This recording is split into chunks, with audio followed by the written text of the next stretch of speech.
گیا ہے نور والا جڑا حضور نو نور منن والے انہیں جواب دینا ہے جڑا حضور نو نور نہیں مندا انہوں چھٹیے آ گیا ہے نور والا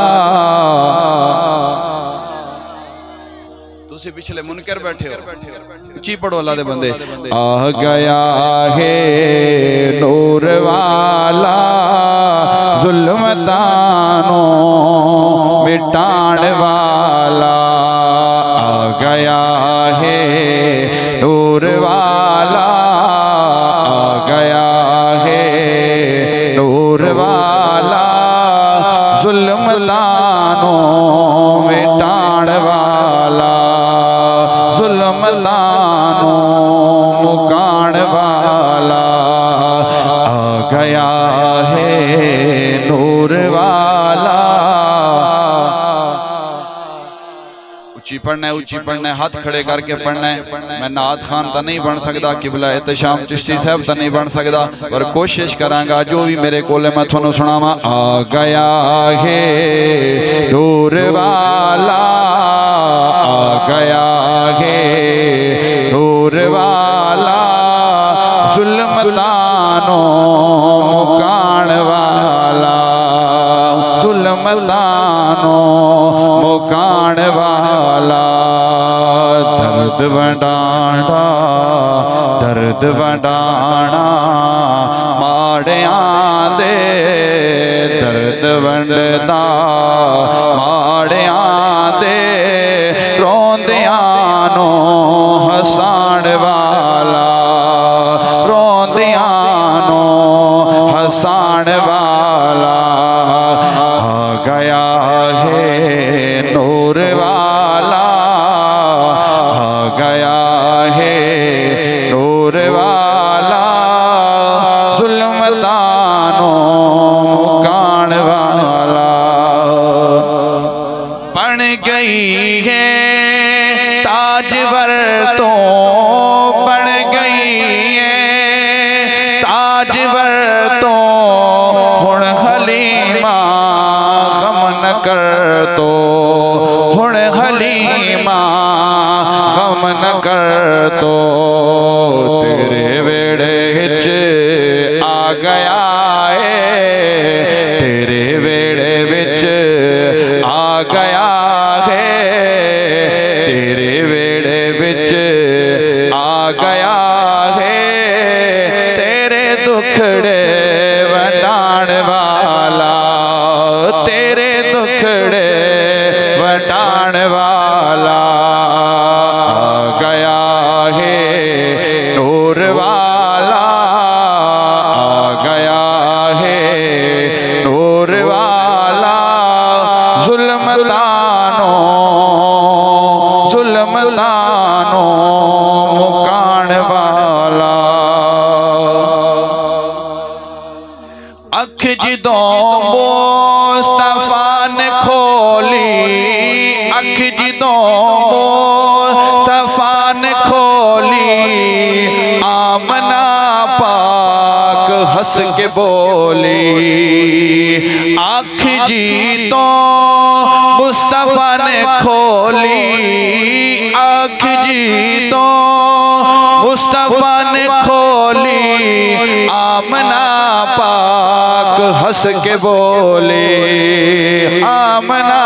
پاک ہنس کے بولی شان دسنی رب دی جینے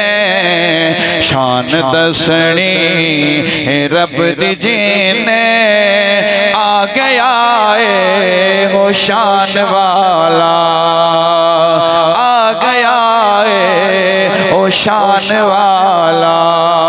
آ گیا ہے نور والا آ گیا ہے نور والا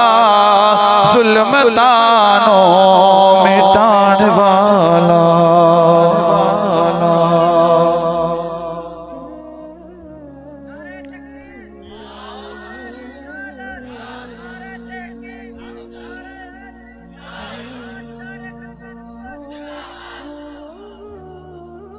کلام پڑھیا تو میں پہلی باری ہے تو میں سنیا بھی کوئی نہیں،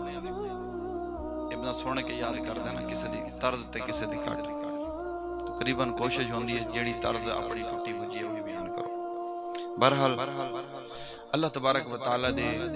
پاک نبی دے غلاموں، اج دی خوبصورت بزم محفل میلاد مصطفیٰ صلی اللہ علیہ وسلم، بعض طرف بھائی محمد محسن ورک، بھائی محمد رمضان، بھائی علی اور بھائی عامر اور ان کے گھر والے جنہوں نے اس بزم سعید کو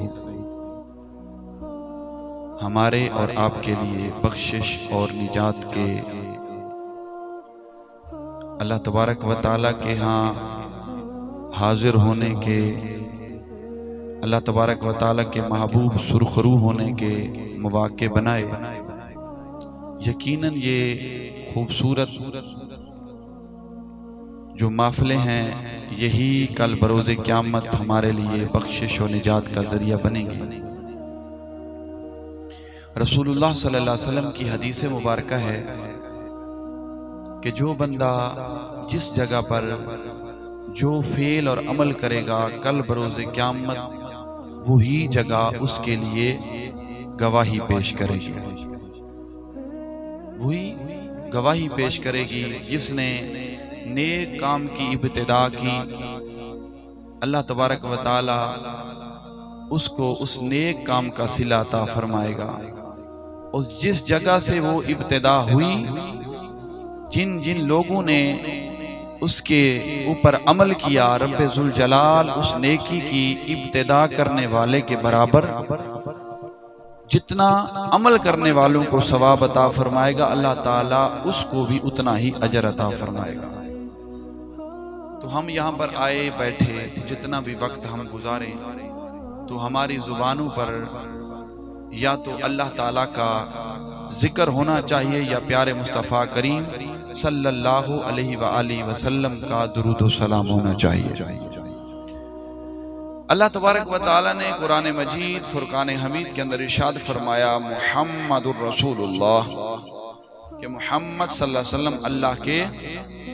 رسول ہیں، اللہ کے نبی ہیں، اللہ کے پیغمبر ہیں۔ آج میری گفتگو ہے کہ جو نبی ہے اللہ تعالیٰ نبی کو کیا طاقت عطا فرماتا ہے، نبی کا کام کیا ہوتا ہے، نبی کی ڈیوٹی کیا ہوتی ہے، اللہ تعالیٰ نبیوں کو تخلیق کیوں فرماتے، کہ اگر اس کائنات کو اللہ تعالیٰ ڈائریکٹ خود ہی چلا سکتے تھے تو اللہ تبارک و تعالیٰ نے اپنے نبیوں کو مبعوث کیوں فرمایا۔ سب سے پہلی بات تو یہ ہے کہ اللہ تعالیٰ نبیوں کو اللہ تعالیٰ نے اس لیے مبعوث فرمایا کہ نبیوں نے رب ذوالجلال کا جو پیغام تھا، جو حکم تھا، وہ ہم سب مسلمانوں تک پہنچایا۔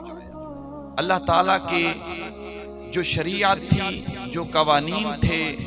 جو مسلمانوں نے جو انسانوں نے اس کائنات کے اندر کرنا تھا، جسے اللہ تعالیٰ اپنی بارگاہ میں محبوب سمجھتا تھا، ان نبیوں نے آ کر اس کائنات کے اندر وہی کام کیا۔ نبی یہ نابا ان سے اس کا معنی ہوتا ہے خبر، خبر والا۔ کیا ہوتا ہے؟ خبر والا۔ اب اس کے اندر دو معنی ہیں، ایک ہے خبر دینے والا اور ایک ہے خبر لینے والا۔ دو معنی پوشیدہ ہیں، ویسے تو کافی معنی اس کے آتے ہیں، لیکن جو مشہور و معروف معنی ہیں ان کے دو ہیں، ایک ہے اس کا خبر لینے والا اور دوسرا ہے خبر دینے والا۔ اب ہم نے دیکھنا یہ ہے کہ رسول اللہ صلی اللہ علیہ وسلم کو اللہ تبارک و تعالیٰ نے مبعوث فرمایا اس کائنات عالم کے اندر، تو پیارے مصطفیٰ کریم صلی اللہ علیہ وآلہ وسلم نے اس دنیا کے اندر آ کر ہماری خبر کیسے لی، اپنے غلاموں کی خبر کیسے لی، اور ہم غلاموں تک رسول اللہ صلی اللہ علیہ وسلم نے خبر کیسے پہنچائی۔